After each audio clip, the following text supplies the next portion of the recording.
LCM का पहला प्रश्न देखिएगा, 3,5,9 इसको हम लोग कैसे बनाए सर।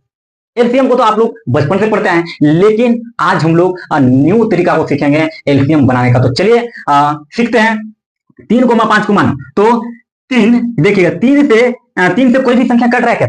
3 से कोई भी संख्या कट रहा है तो आप बोलिएगा जी हाँ सर 3 से कट रहा है। तो चचा कौन सा संख्या कट रहा है? 3 से कौन सा संख्या कट रहा है? तो आप बोलिएगा सर 9 कट रहा है। 9 कट रहा है, 3 से कट रहा है। कितना से कट रहा है? 3 से। अगर 3 से कट रहा है तो 3 को आप पहले यहां पे लिखिए, जिससे कटेगा उसको पहले लिखिए। बात है समझ में? तो 3 से कट रहा है तो 3 को पहले लिखिए, 3 को लिखें और 3 इसके बाद काटिए, 3 से 3 तिया 9।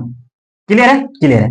अब यहां पे देखिए, क्या 3 से ये 5 कटेगा? तो आप बोलिएगा नहीं कटेगा सर। 3 से 5 कटेगा क्या? नहीं कटेगा। तो एक ऐसा नंबर लीजिए कि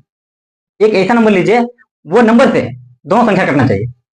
तो वैसा नंबर कोई है ही नहीं, सिर्फ एक है। एक से काटने से कोई फायदा नहीं है, वो तो उतना ही आएगा। तो नहीं है सर तो कुछ मत कीजिए, नहीं है तो आप गुना में डायरेक्ट लिख दीजिए, 3 गुना 5। अब इसको गुना कीजिए, 3 तिया 9, 9 बचे 45। तो कितना आएगा? 45। और 45 आपका क्या है सर? 45 आपका आंसर है।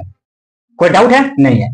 इसको हम लोग 55 मेथड से बनाते हैं, यानी बचपन मेथड से बनाते हैं। तो इसको कैसे बनाइएगा आप लोग तो जानते हैं, 3,5,9। ये चलो पहले 2 से काटेंगे। 2 से तो नहीं कटेगा कोई भी संख्या, तो काहे काटेंगे? तो कितना से काटेंगे सर? 3 से काटेंगे। 3 से काटेंगे तो 3 एकम 3, 3 तिया 9, 5 नहीं कटेगा। कोई डाउट है? नहीं। अब 5 5 से कटेगा, 3 3 से कटेगा, अलग अलग संख्या से कटेगा। तो क्या करना है? डायरेक्ट गुना करना है। 5 तिया 15, 15 तिया 45। क्लियर है? क्लियर है।